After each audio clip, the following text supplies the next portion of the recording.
9. 호수들. 나는 때때로 인간 사회와 과도한 잡담에 실증나고 또 마을 친구들에게도 피로감을 느꼈다. 그래서 평소 자주 가는 곳보다 더 서쪽으로 걸어가 마을에서도 인적이 드문 곳인 신선한 숲과 새로운 목초지로 갔다. 아니면 해가 질 무렵에 페어헤이븐 언덕에서 월귤나무와 블루베리 열매를 따서 저녁 식사를 하고 앞으로 며칠간 먹을 것을 따로 저장해 두기도 했다. 이들 열매는 돈 주고 사는 사람이나 시장에 내다 팔 목적으로 키우는 사람들에게는 진짜 맛을 알려주지 않는다. 그 맛을 아는 방법은 딱 하나뿐인데 그걸 아는 사람은 거의 없다. 월귤나무 열매 맛을 알고 싶다면 카우보이나 메추라기에게 물어보라. 직접 열매를 따서 먹어야 한다. 그렇지 않은 사람이 그 맛을 안다는 것은 어처구니 없는 착각이다. 월귤 열매의 진짜 맛은 보스턴에 도착한 적이 없다. 그 열매가 이곳 새 언덕에서 자라난 이후 그 도시에는 열매 맛이 알려지지 않았다. 이 과일에 있는 신들의 음식 같은 본질적인 부분은 표피의 흰 가루가 시장의 수레 안에서 문질러지면 사라져버린다. 그 순간 열매는 야생과일이 아니라 단지 식료품이 되고 만다. 사물의 순리대로라면 순수한 월귤 열매는 이 고장의 언덕에서 보스턴 시장으로 야생 그대로의 상태로는 수송되지 않는다. 가끔 하루치 김매기 작업을 끝내고 나면 나는 아침부터 호수에서 낚시하며 고기가 잘 잡히지 않아 다소 조급해하는 친구에게 합류했다. 그는 호수에 떠있는 오리나 표류하는 잎사귀처럼 말이 없고 미동도 하지 않았다. 그 친구는 여러 종류의 철학을 실천해본 끝에 내가 호수에 도달할 무렵에는 자신이 시노바이트파 소속이라는 결론을 내렸다. 어떤 노인은 뛰어난 낚시꾼이었고 온갖 종류의 삼림일의 조예가 깊었다. 그는 내 집을 낚시꾼의 편의를 위해 지어진 집 정도로 여겼고 나 또한 그가 내 집 문턱에 앉아 낚싯줄을 조종하는 광경을 쳐다보길 좋아했다. 가끔 우리는 보트를 타고 호수로 나갔는데 노인은 보트의 한쪽 끝에 앉고 나는 반대쪽에 앉았다. 노인은 생애 말년에 이르러 귀가 먹었으므로 우리는 많은 말을 주고받지는 못했다. 노인은 가끔 나의 철학과 좋은 하모니를 이루는 시편 한 구절을 흥얼거렸다. 이렇게 하여 우리는 하모니가 계속 이어지는 훌륭한 교제를 나누었고 설사 그와의 교류가 대화로 이루어졌더라도 그 말없음의 조화만큼 멋진 추억이 되지 못했을 것이다. 함께 어울릴 사람이 없을 때 나는 보트의 배전을 노로 부드럽게 때려 반향을 일으키곤 했다. 빙빙 돌며 부드럽게 퍼져나가는 그 소리는 주변 숲속을 가득 채웠는데 마치 동물원 관리인이 보살피는 야생동물들을 부르는 소리와 비슷했다. 그러면 마침내 울창한 계곡과 산허리에서 동물들 울음소리가 노 때리는 소리에 반응해왔다. 따뜻한 저녁이면 나는 자주 보트를 타고 호수로 나가 플루트를 불었다. 그러면 내 주위를 빙빙 도는 물속 농어를 볼 수 있었는데 플루트 소리가 그놈을 매혹하게 한 것 같았다. 달빛은 이랑진 호수 바닥까지 흘러들었고 그 바닥에는 나무 파편들이 흩어져 있었다. 전에 나는 어두운 여름밤이면 친구와 함께 모험 삼아 이 호수에 놀러왔다. 모닥불이 고기들을 호면으로 끌어당긴다고 생각해 호수 가까운 곳에 불을 피웠다. 우리는 낚싯줄에 벌레를 한 움큼 매달아 메기를 잡았다. 밤이 깊어 낚시질을 끝내자 불타는 나뭇가지들을 공중 높이 폭죽처럼 던져 올렸고 그것은 호수 속으로 떨어져 요란스러운 슉슉 소리를 내면서 꺼졌다. 그러면 우리는 갑자기 어두워진 완전한 어둠 속에서 두 손과 두 발로 더듬으며 앞으로 나아가야 했다. 그리하여 우리는 짙은 어둠을 뚫고 휘파람을 불면서 다시 사람들이 드나드는 곳으로 돌아갔다. 그러나 이제 나는 호숫가에 집을 지었으므로 그렇게 돌아가야 할 필요가 없다. 나는 때때로 가족들이 모두 침실로 물러갈 때까지 마을의 어떤 집 거실에서 머무르다가 밤중에 숲속으로 돌아왔다. 그리고 다음날 점심 식사를 염두에 두고서 보트를 타고 한밤중에 호수로 나가 달빛 아래에서 낚시를 했다. 그러면 올빼미와 여우가 내게 소야곡을 불러주었고 때로는 이름 모를 새가 가까운 곳에서 부르는 노랫소리도 들었다. 이러한 심야 체험은 내게 아주 소중하고 기억할 만한 추억이 되었다. 나는 호숫가에서 20에서 30로드가량 떨어진 호심 속으로 들어가 40피트 깊이 물속에 닻을 내린 적도 있는데 어떤 때는 호수 표면에 잔물결을 일으키는 수천 마리의 농어와 은어떼가 내 보트를 둘러쌌다. 나는 부드러운 밤바람에 이리저리 흔들리면서 기다란 아마 낚싯줄로 40피트 밑에 사는 신비한 밤 물고기들과 은밀한 교신을 했다. 때때로 낚싯줄을 따라 가벼운 진동이 전해져 왔고 그것은 낚싯줄 반대쪽에 생명이 어른거리고 있음을 의미했다. 물고기는 자신이 어떤 미련하고 불확실한 실수를 하는 것인지도 모르면서 오래 마음을 정하지 못하고 망설이다가 미끼를 무는 것 같았다. 마침내 나는 뿔 모양의 농어를 낚아 낚싯줄을 한 뼘 한 뼘 잡아당기면서 그놈을 천천히 끌어올렸다. 그놈은 비명을 지르고 몸을 비틀며 공중으로 올라왔다. 아주 어두운 밤, 특히 내 생각이 저 먼 다른 영역에 있는 광대무변하고 우주적인 주제들에 집중되어 있을 때 이런 희미한 물고기의 몸놀림을 손바닥에서 느낀다는 것은 아주 기이한 체험이었다. 그것은 내 꿈을 잠시 중단하면서 다시 나를 자연에 연결해 주었다. 나는 이어서 낚싯줄을 호수에 던지는 것 못지않게 하늘에도 던질 수 있지 않을까 생각했다. 하늘이나 호수나 농밀한 자연의 힘이 응축되어 있는 사물이기는 마찬가지였다. 이렇게 하여 나는 하나의 낚싯바늘로 2마리 물고기를 잡았다.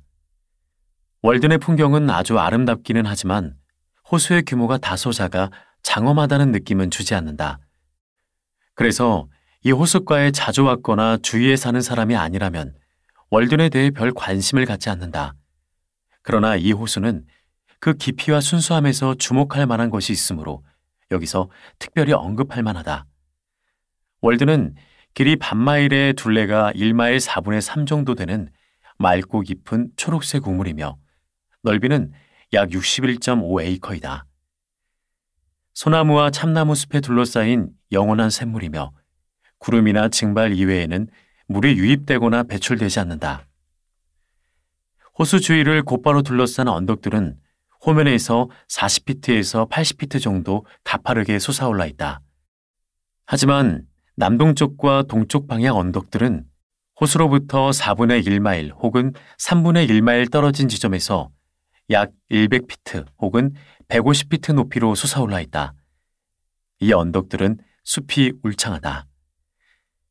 콩코드에 있는 호수와 강들은 적어도 2 색깔을 갖고 있다. 하나는 멀리서 바라보았을 때의 색깔이고 다른 하나는 가까이에서 본 것이다. 멀리서 본 색깔은 빛과 하늘의 상태에 달려있다.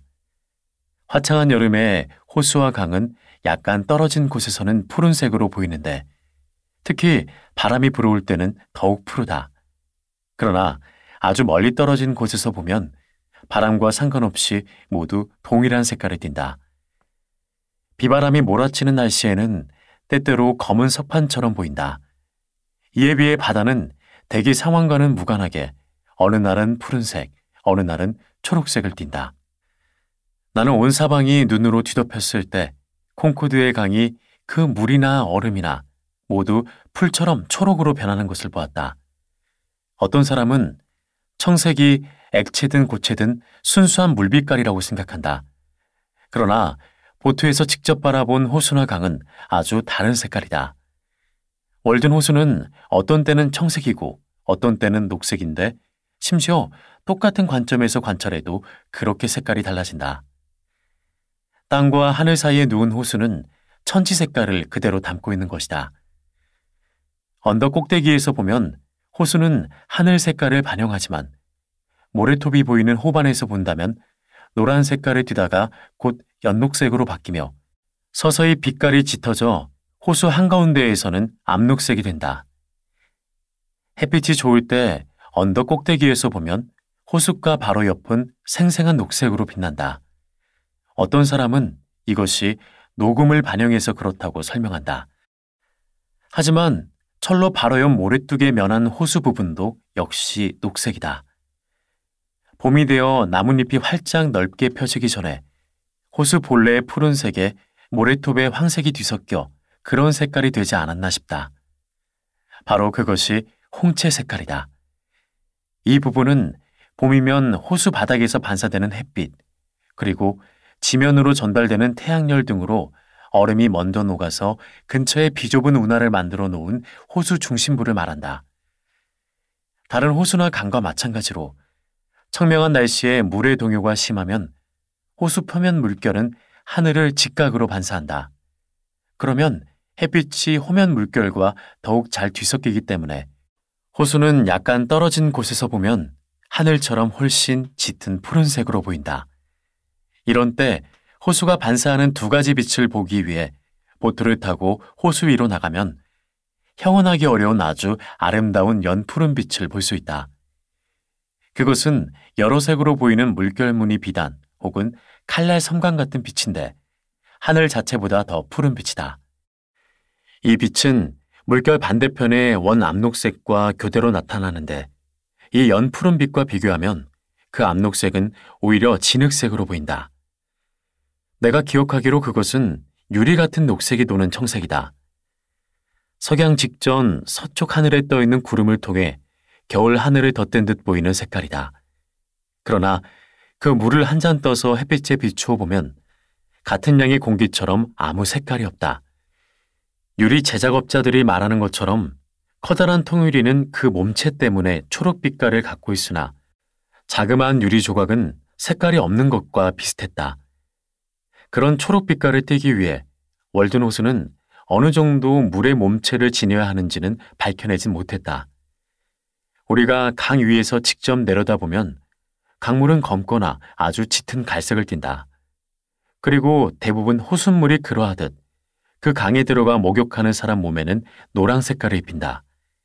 그러나 월든 호숫물은 수정처럼 순수하여 그 안에서 몇 사람 몸에 설화석고 같은 하얀색을 부여한다.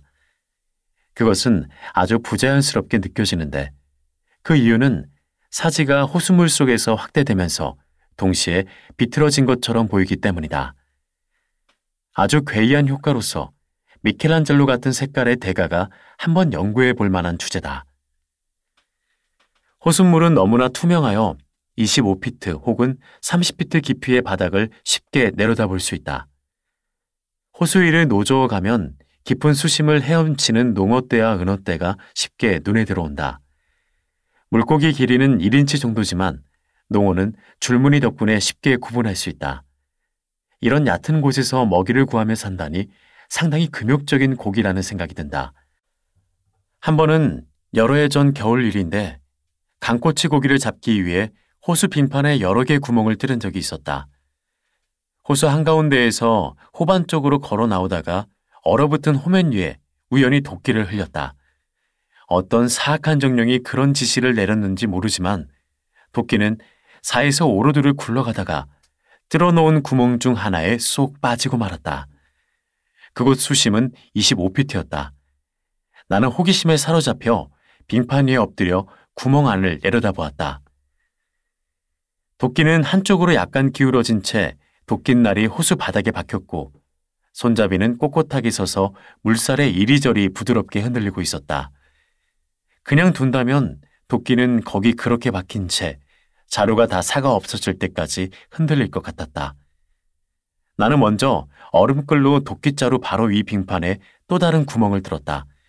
그리고 근처에서 기다란 자작나무 가지를 칼로 베어내 그 가지 끝에 올가미를 매달고서 나뭇가지를 묶은 줄을 조심스럽게 빙판 아래로 내렸다. 올가미가 도끼자루 손잡이에 걸리자 줄을 잡아당겨 마침내 도끼를 물속에서 꺼낼 수 있었다. 호반은 한두 군데 짧은 모래사장을 제외하고는 마치 포석같이 부드럽고 하얀 조약돌뒤로 둘러쳐져 있다. 호숫가는 여러 군데가 아주 가팔라서 그 높이에서 한번 뛰어오르기만 하면 머리부터 물속으로 바로 입수할 수 있을 정도다. 호숫물이 그처럼 투명하지 않았더라면 그런 식으로 입수한 사람은 V자로 되어 있는 바닥이 반대편 호반 쪽으로 올라가는 지점에 이르기 전까지는 그 바닥을 보지 못했을 것이다. 어떤 사람은 호수 바닥이 없다고 생각한다. 호수는 어디에서도 흙빛을 띠지 않는다. 그래서 대충 호수를 관찰하는 사람은 물속에 수초가 없다고 할 것이다. 원래 목초지였다가 최근 물에 잠긴 곳을 제외하고 호수 내에는 이렇다 할 식물도 눈에 띄지 않는다. 아무리 면밀하게 살펴도 붓꽃이나 골풀은 보이지 않고 심지어 하얀 나리꽃이나 노란 나리꽃도 없다. 단지 심장 모양의 몇몇 잎사귀와 부초, 그리고 수표초 한두 송이 정도를 볼 수 있다. 호수에서 몇 감는 사람은 이런 수초들을 잘 알아보지 못하겠지만 이것은 그 성장 환경 못지않게 깨끗하고 아름다운 식물이다. 조약돌은 호수물 속으로 한두 로드 더 들어가 있으나 그 다음부터 바닥은 순수한 모래다. 아주 깊은 곳에는 침전물이 쌓여 있는데 오랜 세월 수많은 가을을 거치면서 표류해와 쌓인 것이다. 깊은 수심에서는 한겨울에도 파랗게 빛나는 수초가 닻에 걸려 올라오기도 한다. 이 일대에는 월든과 비슷하게 생긴 또 다른 호수가 있다. 나인 에이커 코너에 있는 화이트 호수인데 월든 호수에서 서쪽으로 약 2.5마일 떨어져 있다. 나는 이곳을 중심으로 반경 12마일 범위 내에 있는 모든 호수를 알고 있지만 월든 호수처럼 맑고 우물 같은 특징을 3분의 1이라도 지니는 호수는 없다.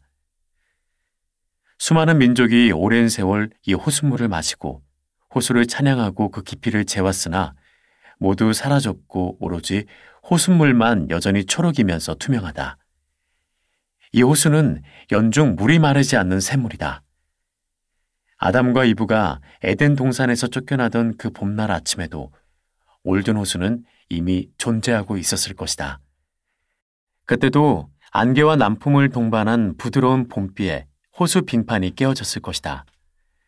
이런 순수한 호수만 있으면 충분히 살아갈 수 있는 무수한 오리와 거위들은 아담의 낙원 추방 소식 따위는 듣지 못하고 유유히 호수 표면을 뒤덮었을 것이다. 그 태고 쪽에도 호수면은 올라가고 내려가면서 자연스럽게 물을 맑게 했을 것이고 또 현재와 같은 색깔로 호수를 채색했을 것이다. 또 월든 호수는 천상의 이수를 증류하는 세상 유일한 곳이라는 칙허를 하늘로부터 받았을 것이다. 많은 사라진 민족들 문헌에서 이 호수가 카스탈리아 샘으로 기록되어 있을지 누가 알 것이며 황금시대에 어떤 님프가 이 호수를 관장했는지 누가 알겠는가. 월든 호수는 콩코드가 자신의 왕관에 박아놓은 최고급 보석이다. 이 호수를 처음 찾아온 사람은 어쩌면 자신의 족적을 남겼을지도 모른다. 나는 호수 주위를 빙 둘러싸는 가파른 언덕 등성이의 비좁은 선방 같은 길을 발견하고선 깜짝 놀랐다.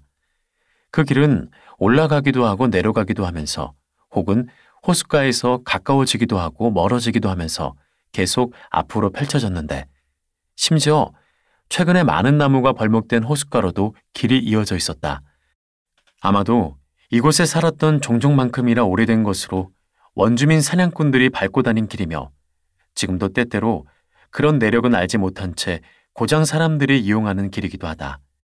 겨울날 눈이 살짝 내린 오후에 보트를 타고 나가 호수 한가운데에 서서 바라보면 그 길이 아주 뚜렷하게 보인다. 수초나 장가지가 시야를 가리는 일 없이 분명하게 파동치는 선으로 보였다. 길의 여러 부분은 확실히 4분의 1마일가량 되었다.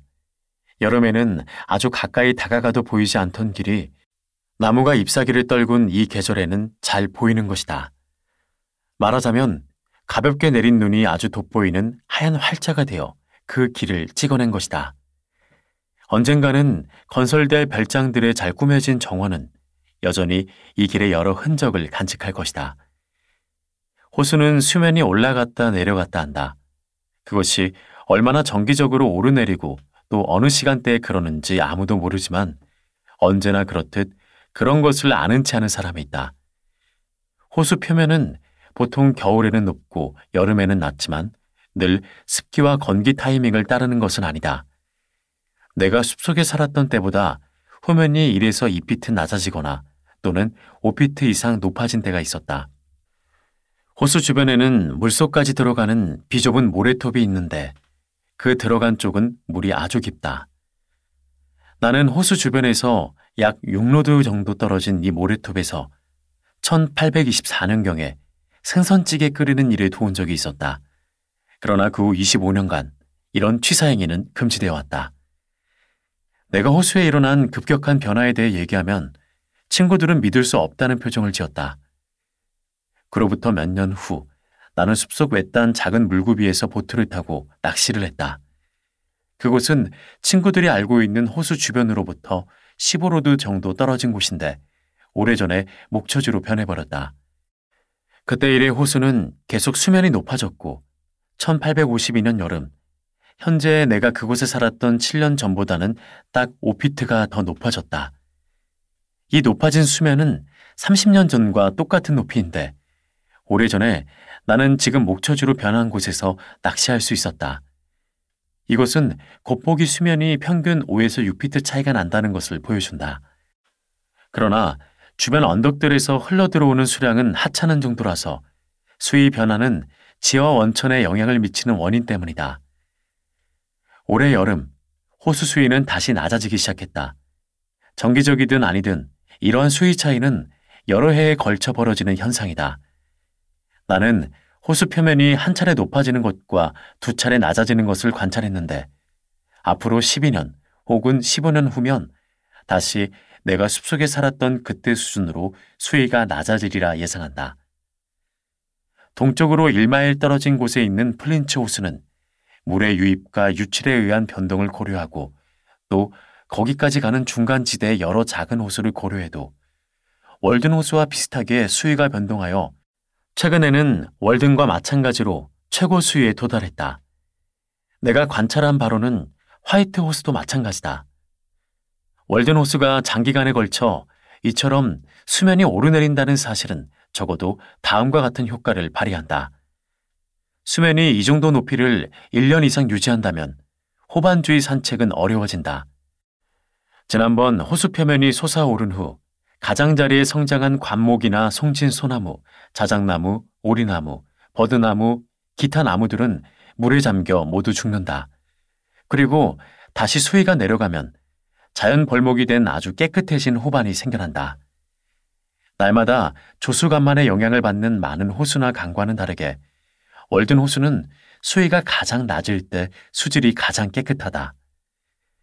집 바로 옆에 있는 호반은 15피트 높이의 송진 소나무들이 익사해 마치 지렛대로 눕혀놓은 것처럼 꺾였고 그래서 나무들은 호수 주변에서 더 이상 자라지 못했다. 나무들 크기는 지난번 호면의 융기 이래 수위가 이 정도 높이를 획득하려면 몇 년이 흘러가야 하는지를 보여준다. 호수는 이러한 수위 변동을 통해 호반을 다스리고 그렇게 하여 호수 가장자리는 면도한 것처럼 깎여나간다. 그래서 나무들은 호반에 대해 소유권 없는 세입자 같은 존재다. 나무들은 호수 입술 주위에 자라난 수염이고 호수는 때때로 그 입술 주위를 혀로 핥아낸다. 수위가 최고조에 도달할 때 오리나무, 버드나무, 단풍나무는 섬유질의 붉은 뿌리를 물속 몇 피트까지 온 사방으로 내뻗치고 또 자기 몸을 지탱하기 위해 땅으로부터 3에서 4피트 높이까지 올라오기도 한다. 호숫가에서는 키 큰 월귤나무들이 열매를 맺지 않지만 이처럼 물속 깊숙이 뿌리 내린 상황에서는 아주 풍성한 열매를 맺는다. 어떤 사람은 호반의 조약돌이 어떻게 그리 일정한 간격으로 많이 깔려 있는지 궁금해한다. 도시 사람들은 이와 관련하여 오래된 얘기를 들었는데 나이 많은 사람은 그 전승을 아주 어렸을 적에 들었다고 말해주었다. 아주 오래전에 인디언들은 이곳 언덕에 천막을 짓고 살았다. 그 천막은 하늘 높이 올라간 반면 호수는 땅속으로 깊이 가라앉았다. 전승에 의하면 인디언들이 신성모독적인 말을 많이 했다. 그들이 이런 식으로 사악하게 살아가던 중에 갑자기 언덕이 크게 요동치더니 내려앉았다. 그리고 월든이라는 이름을 가진 단 한 명의 늙은 인디언 여자만이 그런 대참사로부터 도망칠 수 있었는데 호수의 이름은 이 여자에게서 유래했다. 그리고 언덕이 요동칠 때 돌들이 등성이를 따라 굴러내려와 현재 호수 주위에 깔렸다. 아무튼 한때 호수가 없던 이곳에 호수가 들어섰다는 사실만큼은 확실하다. 이 인디언 전승은 내가 이미 언급한 오래된 정착자 이야기와 모순되지 않는다. 그 정착자는 이렇게 회상했다. 그가 탐지 막대를 들고서 이곳에 처음 왔을 때 풀밭에서 가느다란 수증기가 피어오르는 것을 보았고 개암나무 막대는 꾸준히 아래쪽을 가리켰다. 그래서 그는 이곳에 우물을 파기로 했다. 호반돌들이 생긴 내력에 관해서는 호수 물결이 근처 언덕에 작용하여 그렇게 되었다는 얘기는 별 설득력이 없다. 하지만 근처 언덕들에 같은 종류의 돌이 많이 있었다. 그래서 호수 가까운 곳에 철도를 부설할 때 철로 양옆에 그 돌들을 벽처럼 쌓아 올려야 했다. 더욱이 호반 경사가 가파른 곳일수록 돌들이 더 많았다. 하지만 불행하게도 이곳은 더 이상 신비스러운 현상이 아니다. 이 돌들을 깐 자가 누구인지 나는 알아냈다.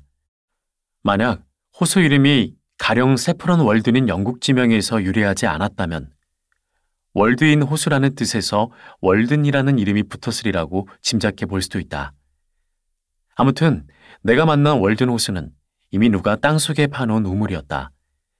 1년에 넉 달 동안 호수물은 언제라도 깨끗하고 또 차가웠다. 나는 호수물이 도시에서 가장 좋은 것은 못 될지라도 그 어떤 물에도 뒤지지 않는 1급수라고 생각한다.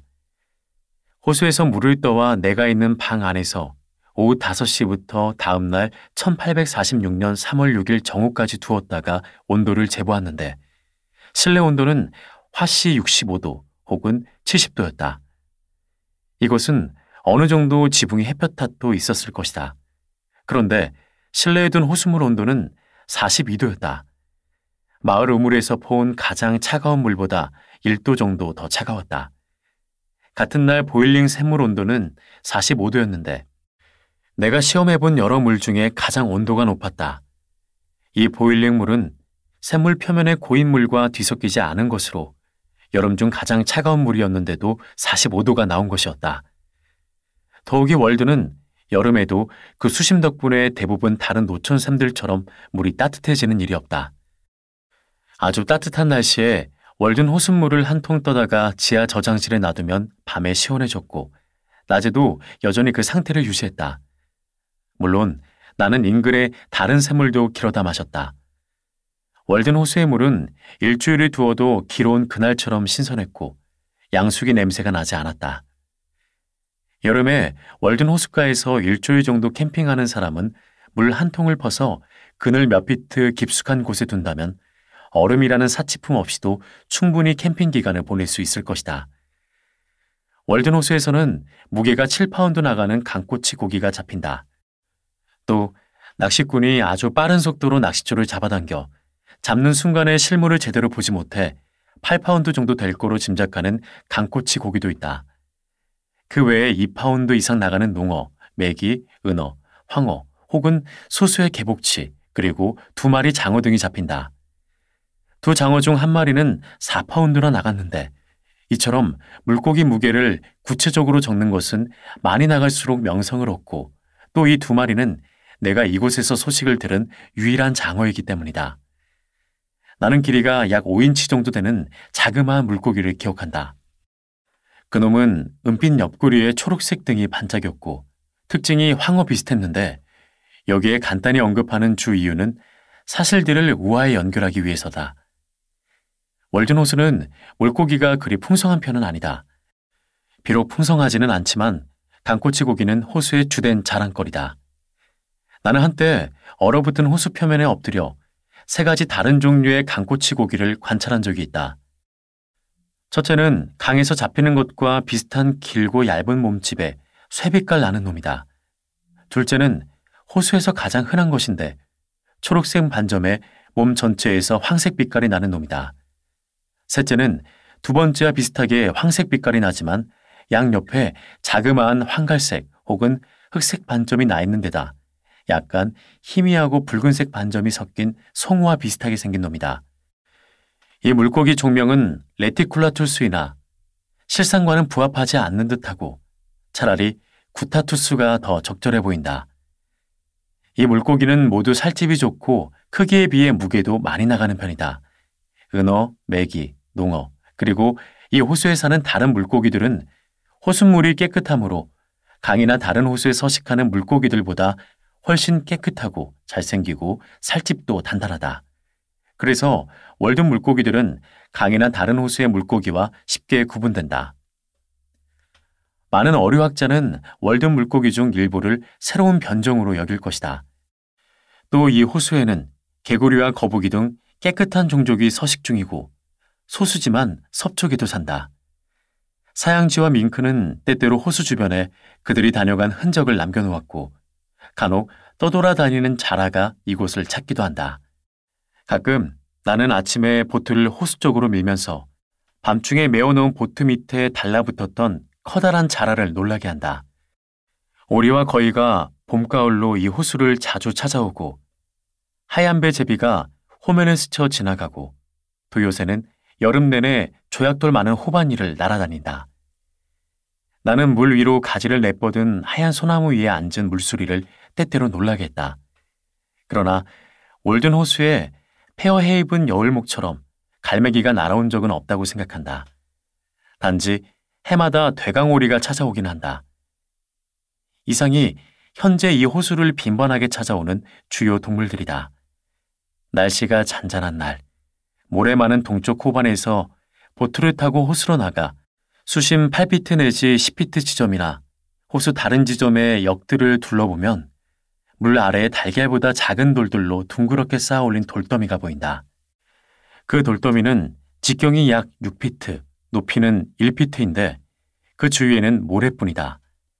처음에는 인디언들이 호수 빙판 위에 어떤 목적으로 저 더미들을 쌓아 올렸다가 얼음이 녹으면서 자동적으로 호수 바닥으로 가라앉을 거로 생각하며 조성한 것이겠지 하고 짐작했다. 하지만 그 돌더미는 일정한 간격으로 쌓아져 있었고 또 어떤 것은 최근에 만들어진 듯하여 그런 의도로 조성한 것 같지 않았다. 그 돌더미는 강가에서 발견되는 것과 유사하다. 하지만 호수에는 흙반 달린 잉어나 칠성장어가 없으니 물고기가 그런 돌더미를 만들었을 것 같지는 않다. 어쩌면 그것은 황호의 보금자리일 수도 있다. 아무튼 이것은 호수 바닥을 아주 신비롭게 한다. 호숫가는 그 형세가 울퉁불퉁하여 단조롭지 않다. 나는 호수의 다른 쪽도 마음으로 상상한다. 깊은 물고비가 있는 움푹 들어간 서쪽 호반, 아름다운 가리비조개 모양의 남한. 이곳과 연이어지는 갑들은 그 사이에 아직 탐험되지 않은 만이 있음을 암시한다. 그리고 좀 더 험준한 북안. 그리하여 호수 근처 숲은 아주 좋은 환경을 자랑한다. 호수 가장자리에서 불쑥 솟아오른 언덕들 사이, 자그마한 호수에서 바라보는 숲속 풍경처럼 아름다운 풍경은 다시 없을 것이다. 숲의 모습이 비친 호수물은 아주 좋은 전경을 이루고 호수 가장자리의 구불구불한 호화는 이 숲에 아주 자연스럽고 상쾌한 경계선을 제공한다. 호수 가장자리에선 도끼를 써서 나무를 베어내고 개간한 땅이나 그런 개간지 근처의 경작된 들판처럼 투박하거나 불안정한 풍경을 찾아볼 수 없다.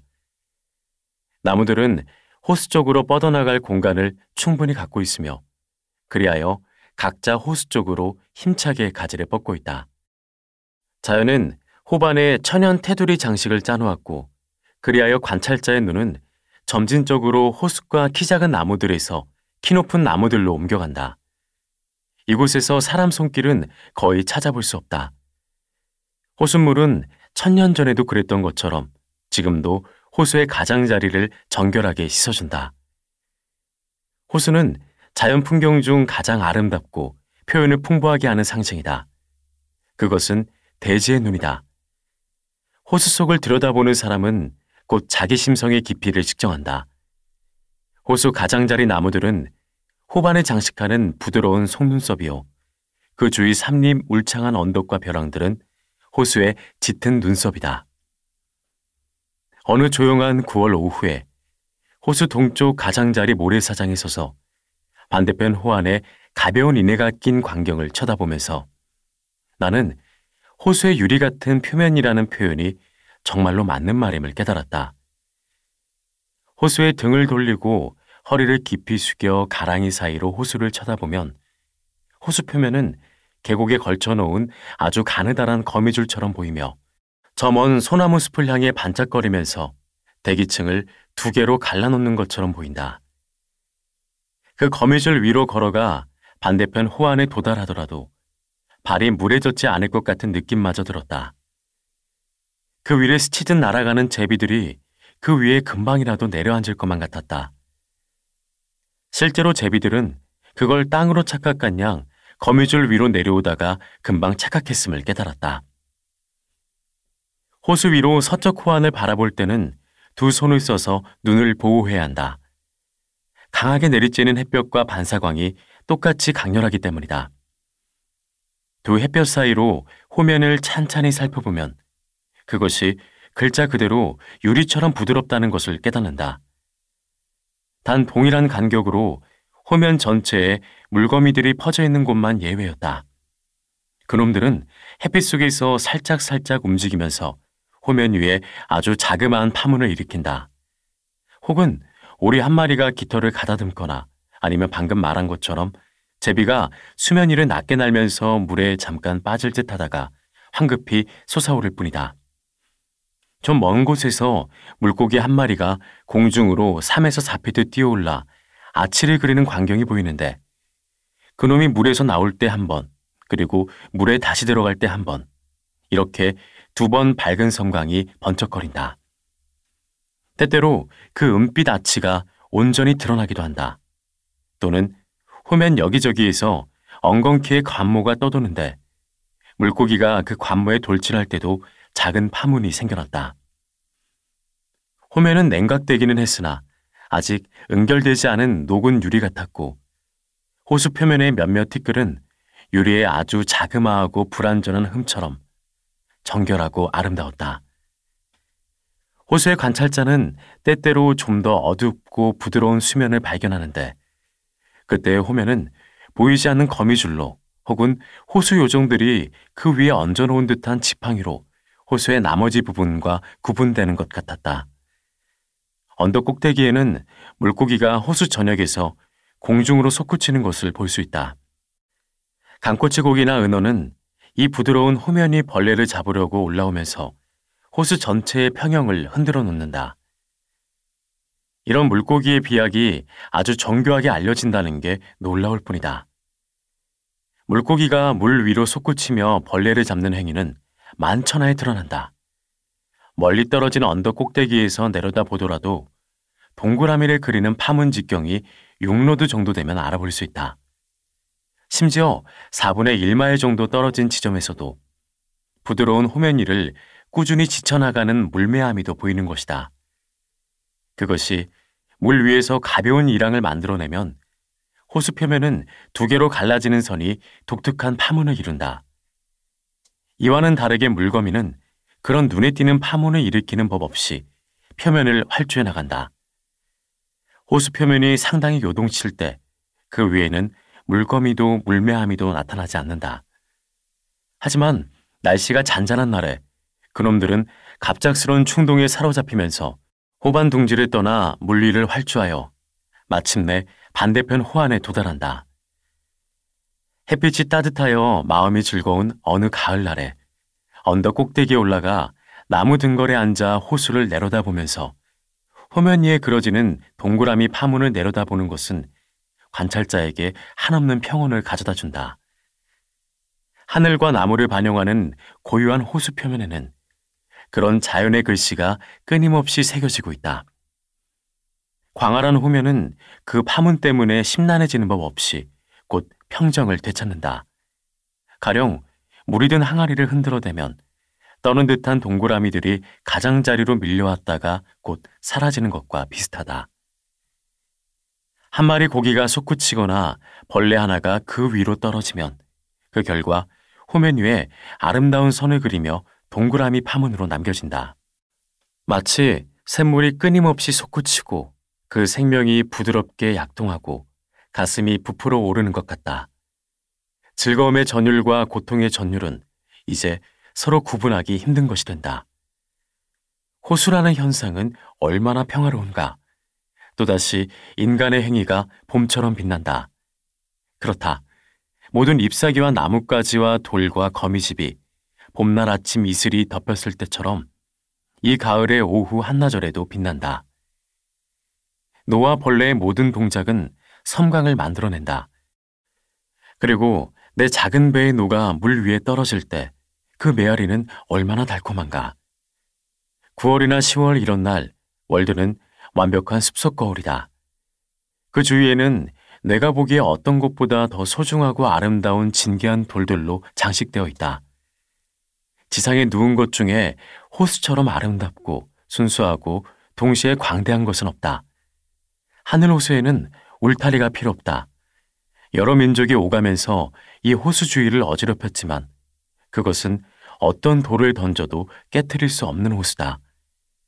그 거울에 입힌 수은은 절대 사라지지 않으며 그 금박은 자연이 지속해서 보수해준다.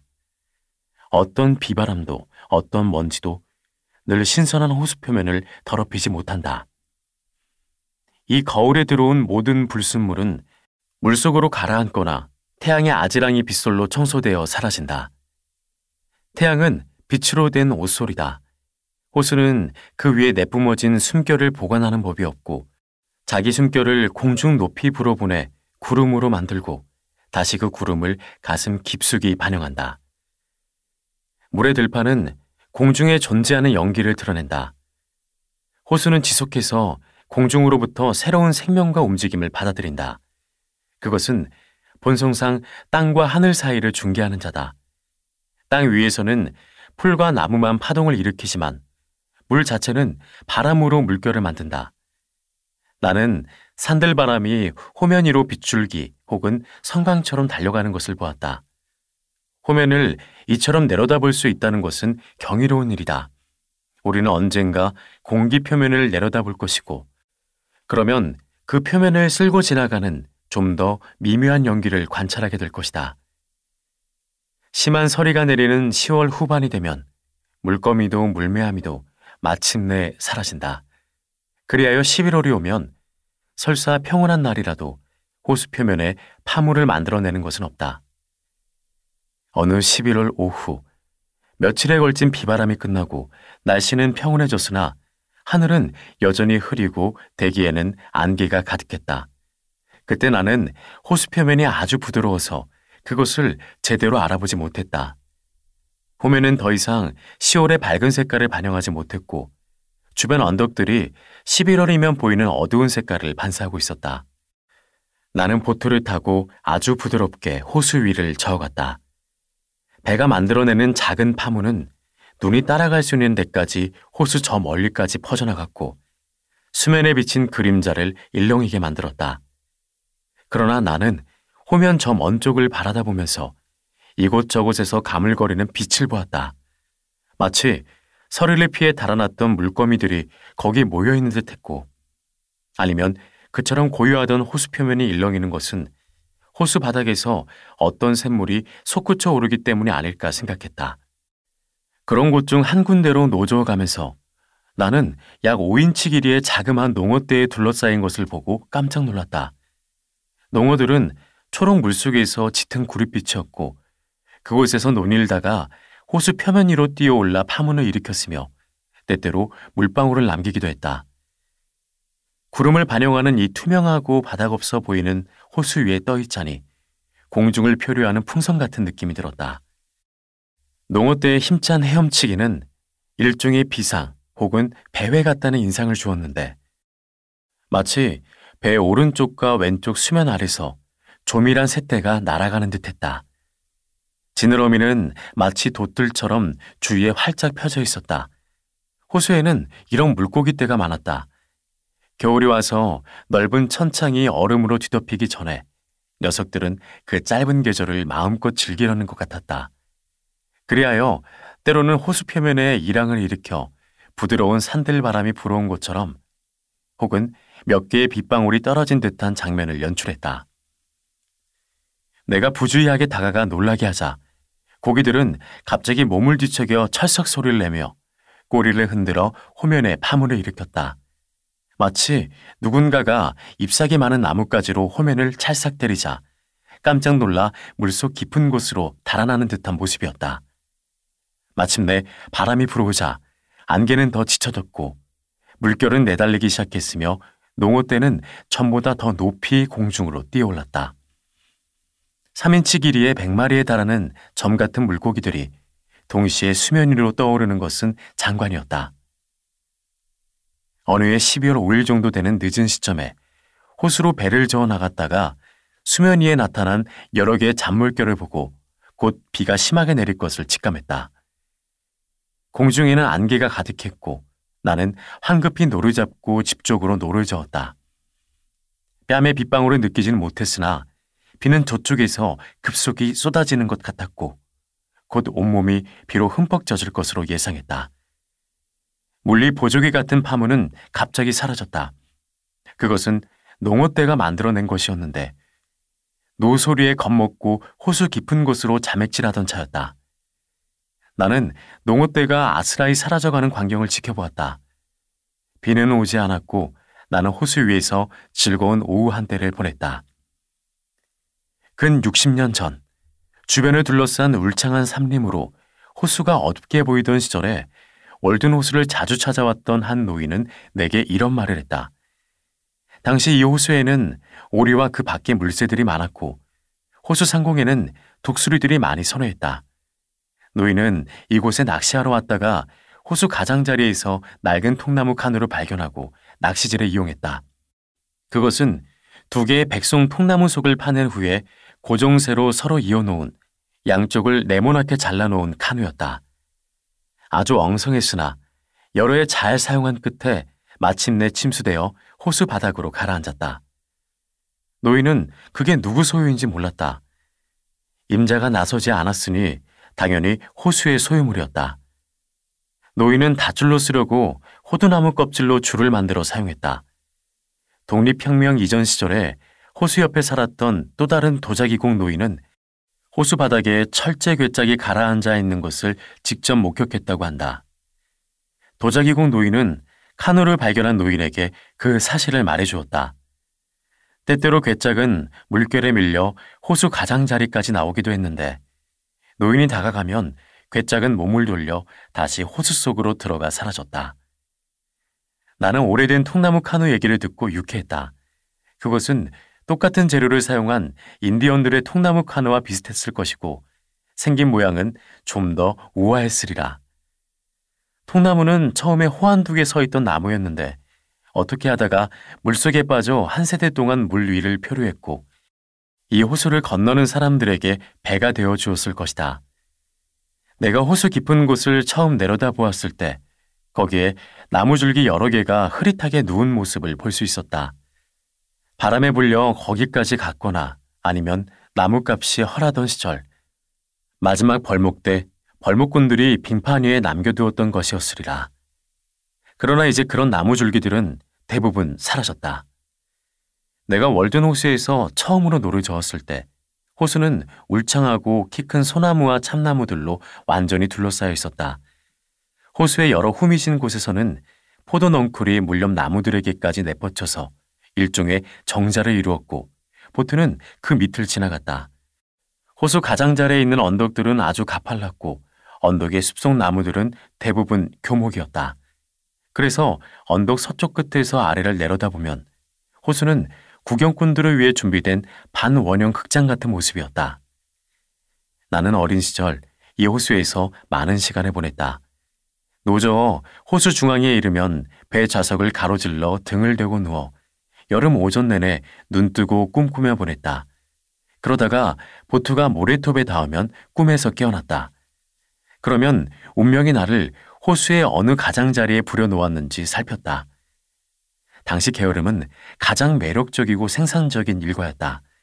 나는 많은 여름 오전을 이런 식으로 몰래 달아나서 하루 중 가장 중요한 시간을 빈둥거리며 보내길 즐겼다. 나는 돈이 많은 부자는 아니었지만 햇볕 따뜻한 시간과 여름날만큼은 얼마든지 넉넉한 부자였고 그것을 사치스럽게 낭비했다. 그런 시간에 연필 공장이나 교사 책상에 나가보내지 않은 것을 결코 후회하지 않는다. 그러나 내가 이 호숫가를 떠난 이래 나무꾼들은 벌목을 많이 하여 이곳을 황폐하게 만들었다. 나는 앞으로 여러 해 동안 숲속 통로를 지나며 산책하는 일도 없고 그 숲의 빈 공간 사이로 호수를 내다보는 일도 없을 것이다. 뮤즈는 숲이 지금부터 침묵을 지키더라도 양해할 것이다. 숲이 마구 벌목되는데 어떻게 새들이 노래 부르기를 기대하겠는가. 이제 호수 바닥에 가라앉은 나무 줄기들, 오래된 통나무 카누, 울창한 주변 숲들은 모두 사라졌다. 호수가 어디 있는지 거의 알지 못하는 마을 사람들은 호수로 멱을 감거나 물을 마시러 가지 않는다. 그들은 겐지스 강물 같은 성스러운 호수물을 파이프로 수송하여 마을까지 가져오는 방식을 생각하고 있다. 그들의 지저분한 그릇을 설거지하는 데 쓰려고 말이다. 수도꼭지를 틀거나 마개를 뽑으면 월든 호수물이 저절로 나오게 하려고. 사람 고막을 찢어 놓을 듯한 저 악마 같은 철마의 울음소리는 마을 전체에 울려 퍼진다. 철마는 그 발바닥으로 보일링 샘물을 흙탕물로 만들었고 월든 호안의 울창한 숲을 갉아먹었다. 철마는 용병 그리스인이 그 뱃속에 1000명의 사람을 숨겨 성 안으로 들여놓은 트로이 목마다. 이 철마를 딥컷에서 만나 그 부풀어 오른 괴물의 갈비뼈 사이에 복수의 장창을 꽂아 넣을 이 나라의 용사, 무어올의 무어는 어디 있는가? 내가 아는 사람들 중에 월든처럼 좋은 모습과 드높은 순수성을 지속적으로 갖춘 사람은 없다. 많은 사람이 월든과 비슷하다는 소리를 듣지만 그런 명예에 값하는 사람은 거의 없다. 비록 나무꾼들이 먼저 이쪽 가장자리를 황폐하게 하고 이어 저쪽 호안도 그렇게 만들었으며 아일랜드인들이 호반 곁에 작은 오두막들을 짓고 이어 철도가 월든의 경계 지역을 침범하고 얼음 장수들이 호수 빙판에서 얼음을 떼어가지만 호수 그 자체는 변한 게 없고 또 어린 시절에 내가 두 눈으로 직접 보았던 호수물도 역시 예전 그대로이다. 모든 변화는 내 안에서 일어났을 뿐이다. 호면에 무수한 파문이 일었지만 그것은 호수의 얼굴에 단 하나의 주름살도 안겨주지 못했다. 호수는 영원히 젊고 나는 여기 이렇게 서서 제비가 예전과 마찬가지로 호면에서 벌레를 잡으려고 물속에 살짝 잠그는 광경을 쳐다볼 수 있다. 오늘 밤 나는 지난 20여 년 동안 거의 매일같이 호수를 보호하시면서도 전혀 보지 못했다가 지금 막 호수를 발견한 것 같은 생각이 들었다. 야, 여기 월든이 있네. 아주 오래전에 발견했던 숲속 호수네.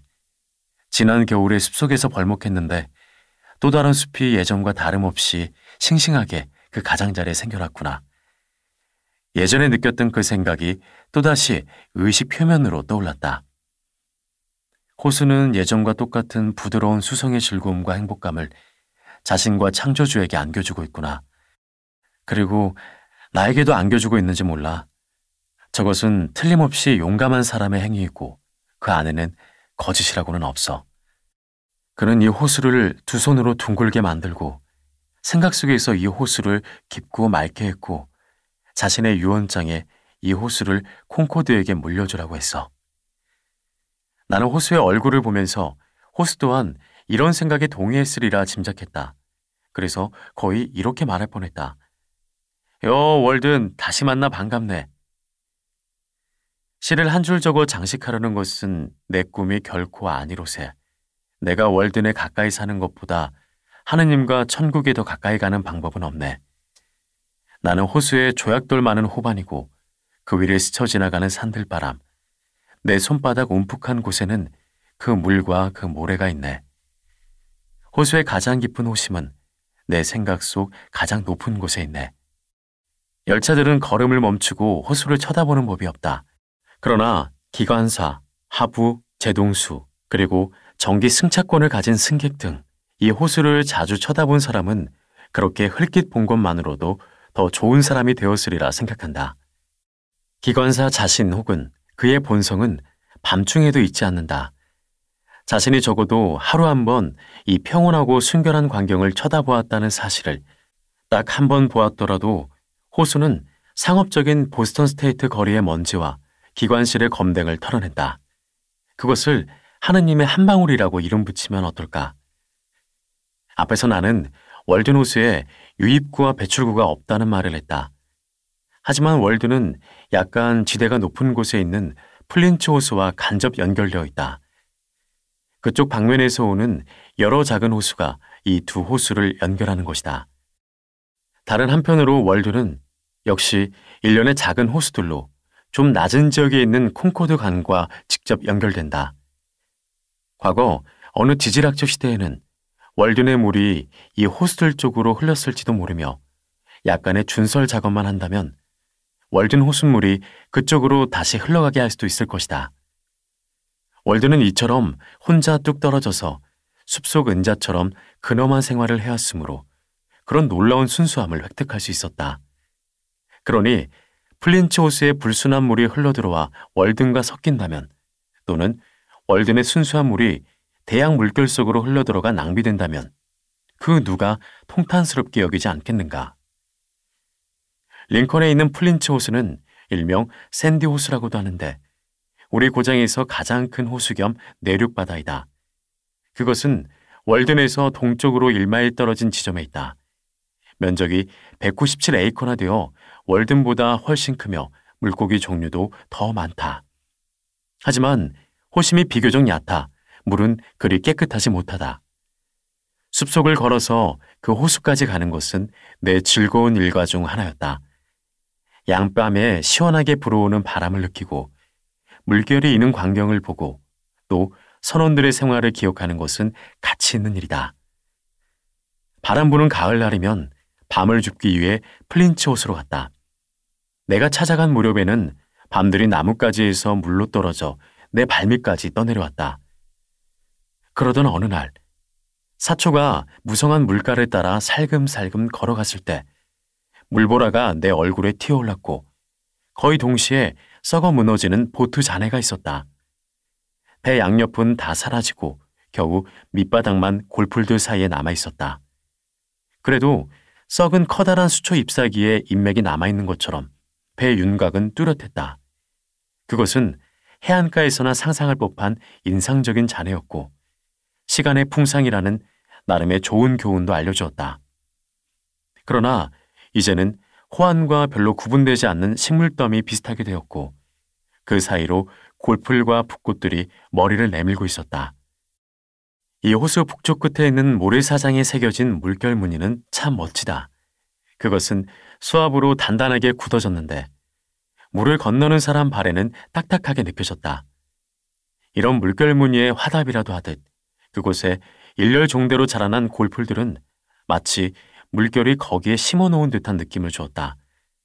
나는 거기서 기이한 공 모양의 물체들을 다수 발견했다.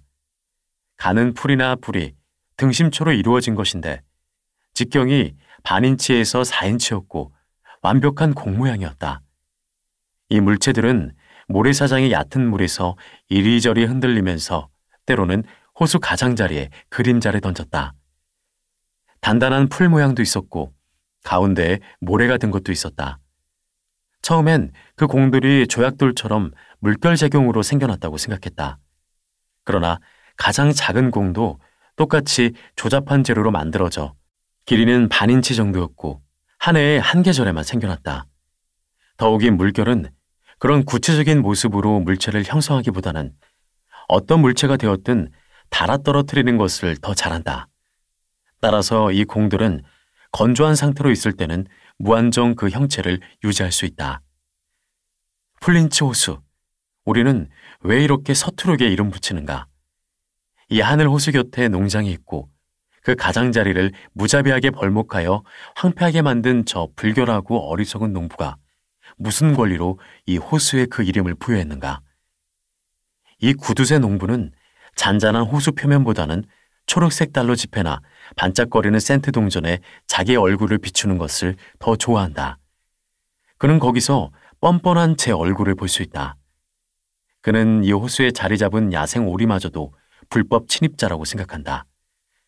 오랫동안 탐욕스럽게 돈을 움켜쥐던 버릇 때문에 손가락은 비틀어지고 뿔같이 단단한 맹금의 발톱이 되었다. 그런 자의 이름이 호수에 붙다니 나로서는 서투르다고 말할 수밖에. 그를 보거나 소식을 들으려고 내가 거기 가는 것은 아니다.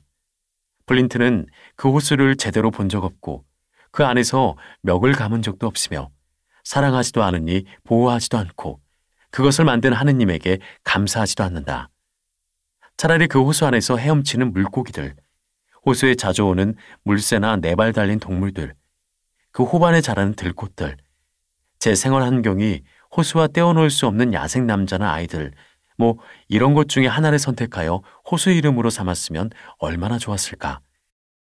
똑같은 상업적 마음을 가진 이웃이나 법원이 제공한 등기 권리증 이외에는 호수에 대해 아무 권리도 없는 농부, 호수의 금전적 가치만 생각하는 농부, 호숫가에 나타나면 저주를 받아 마땅한 농부, 호수 주위 땅을 피폐하게 만든 농부, 호수물을 이용하여 돈을 벌 수 있다면 얼마든지 그렇게 할 농부, 호수 근처의 숲은 잉글랜드 건초 지역이나 월귤나무 초목지가 아니어서 별로 건질 게 없다고 생각하는 농부, 바닥에 진흙을 준설하여 돈 받고 팔아버리려는 농부, 이런 농부의 이름이 호수에 붙어 있으니 이름 짓기가 서투르다고 한 것이다. 그 농부가 보기에 호수는 물방아를 돌리지도 못하고 호수를 쳐다보는 것이 커다란 특권이라고 조금도 생각하지 않는다. 모든 것에 가격이 붙어 있는 그의 농장, 그의 노동을 나는 존경하지 않는다. 그는 자연 풍경도 시장에 내다 팔고 싶어 하고 이익에 도움이 된다면 하느님도 시장에 모시고 갈 사람이다. 그의 농장에서 공짜로 자라는 것은 없으며 들판은 열매를 맺지 않으며 목초지에는 꽃들이 자라지 않으며 나무에는 열매가 맺지 않는다. 이런 것이 달러로 연결되지 않는다면 말이다. 달러로 바꿀 수 없다면 그는 열매의 아름다움도 사랑하지 않고 과일의 향긋함도 충분히 성숙된 것이 아니라고 생각한다. 내게 진정한 부를 즐길 수 있는 가난함을 달라.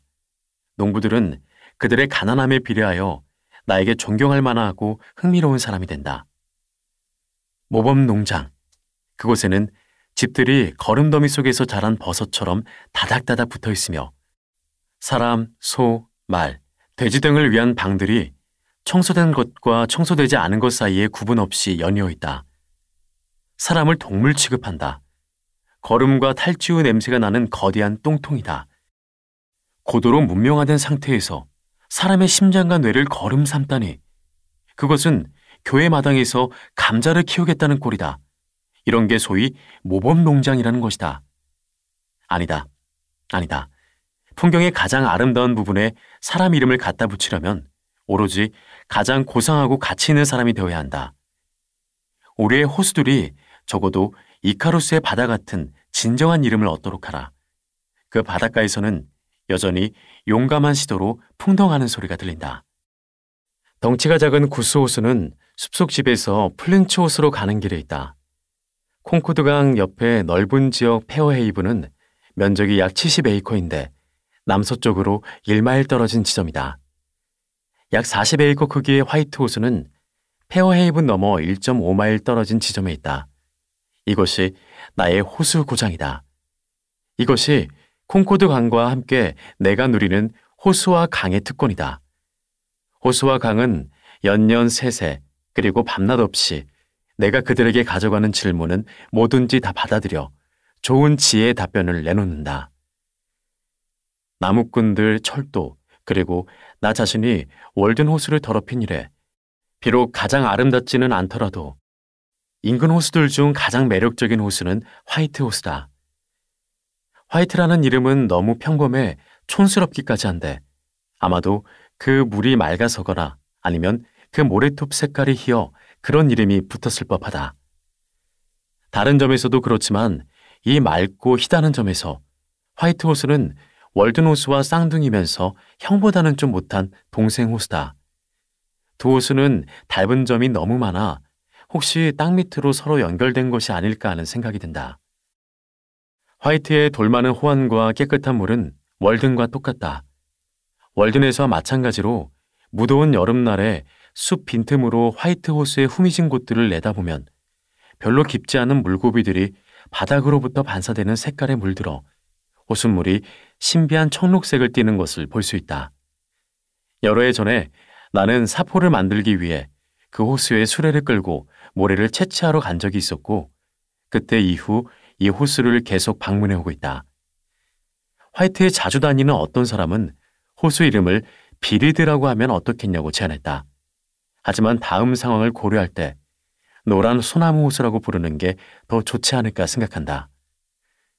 약 15년 전에 이 근처에 있어 사람들은 노란 소나무로 불리는 송진 소나무 우둥지가 호안에서 몇 노드 떨어진 깊은 수면 위로 불쑥 솟아난 것을 볼 수 있었다. 그래서 어떤 사람은 호수가 가라앉았다고 생각했고, 이 일대 숲이 가장 원시적인 숲 중의 하나라고 주장했다. 오래전인 1792년에 이미 그런 생각을 한 사람이 있음을 나는 발견했는데, 매사추세츠 역사학회 수집자료 중에 콩코드 시민이 쓴 콩코드읍의 지형학적 묘사라는 글을 찾아낸 것이다. 글의 저자는 월든과 화이트호수를 언급하면서 이렇게 말했다. 화이트호수의 물이 낮아졌을 때 그 한가운데에 나무 한 그루가 보인다.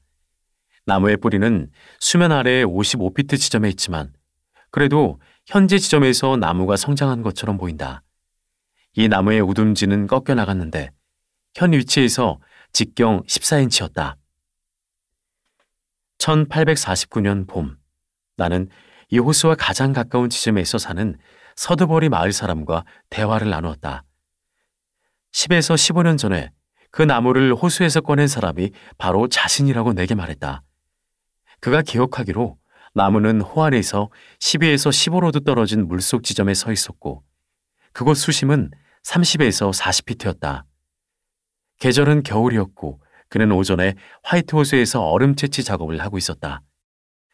그리고 오후 들어 이웃의 도움을 받아 그 오래된 노란 소나무를 호수에서 꺼내야겠다고 결심했다. 호숫가 쪽으로 얼음을 썰어 길을 만든 다음 그 소나무를 황소의 힘으로 끌어 빙판 밖으로 끌어낼 계획을 세웠다. 그러나 작업을 어느 정도 진행하던 중 그는 나무가 거꾸로 박혀 있는 것을 보고 깜짝 놀랐다. 나뭇가지들이 일제히 아래쪽을 향하고 있고 나무의 가느다란 우듬지가 모래바닥에 박혀 있었던 것이다. 그는 나무줄기의 굵은 쪽 직경이 1피트 정도여서 훌륭한 판자형 목재가 될 것으로 예상했다. 그러나 나무가 너무 썩어 있어 땔감으로라도 쓸 수 있을지 의문이었다. 그래서 당시에 나무줄기 일부를 헛간에 보관해 두었다. 나무 밑동에는 도끼 자국과 딱따구리가 좀 흔적이 남아 있었다. 나무가 물가에 서 있을 때 이미 고사목 상태였으리라 짐작했다. 그러다가 바람에 불려 물속으로 들어가자 우듬지는 물에 젖었으나 밑동은 여전히 건조하고 가벼운 상태를 유지하면서 물 위를 표류하다가 마침내 우듬지부터 호수 바닥에 박힌 것이 아닐까 추측했다. 그의 아버지는 80세였는데 자기 평생 나무는 호수 속에 박혀 있었다고 기억했다. 여러 개의 통나무가 아직도 호수 바닥에 누워있는 게 보이는데 호수 표면의 동요로 나무들은 움직이는 커다란 뱀처럼 보인다. 호수는 낚시꾼을 유혹할 만한 게 별로 없으므로 보트는 거의 뜨지 않는다. 진흙을 필요로 하는 하얀 수련이나 보통의 붓꽃 대신 푸른 붓꽃이 호숫가 일대 돌 많은 바닥에서 자라난다. 6월에는 웅웅거리는 벌새떼가 이곳을 찾아온다. 붓꽃의 푸른 잎사귀와 꽃, 특히 이것이 물 위에 비치는 그림자는 청록색 호수 물빛과 독특한 조화를 이룬다. 월든과 화이트, 이 두 호수는 지상의 위대한 수정 보석이요 빛 호수다. 만약 이 호수들을 영원히 연결시켜 손으로 움켜쥘 만큼 작게 만들 수 있다면 두 호수는 노예들이 강제 운반해 황제의 머리를 꾸미는 화려한 보석 장식이 되었을 것이다. 그러나 액체인데다 너무나 크기 때문에 우리와 후손에게 영원히 물려졌다. 하지만 우리는 이 호수들을 무시하고 코인으로 다이아몬드를 쫓아다닌다. 두 호수는 너무 순수하여 시장 가치로 따질 수가 없다. 호수에는 더러운 오물이 없다. 호수는 우리 삶보다 훨씬 더 아름답고 우리 성품보다 훨씬 더 순수하다. 우리는 두 호수가 야비한 태도를 보였다는 이야기를 들은 적이 없다. 두 호수는 오리들이 헤엄치는 농부집 앞 물 웅덩이와는 비교가 되지 않을 정도로 아름답다. 자연은 자기 가치를 올바르게 알아주는 인간 거주자를 아직 만나지 못했다. 자연 중에 깃털과 노래를 가진 새들은 꽃들과 절묘한 조화를 이룬다. 그런데 어떤 청년과 처녀가 자연의 저 힘차고 호화로운 아름다움과 조화에 필적하려고 노력하는가? 오히려 자연은 그 청년과 처녀들이 사는 도시에서 멀리 떨어져 저 혼자 있을 때 가장 활짝 피어난다. 왜 하늘만 얘기하는가? 그것은 대지의 명예를 훼손하는 것이다.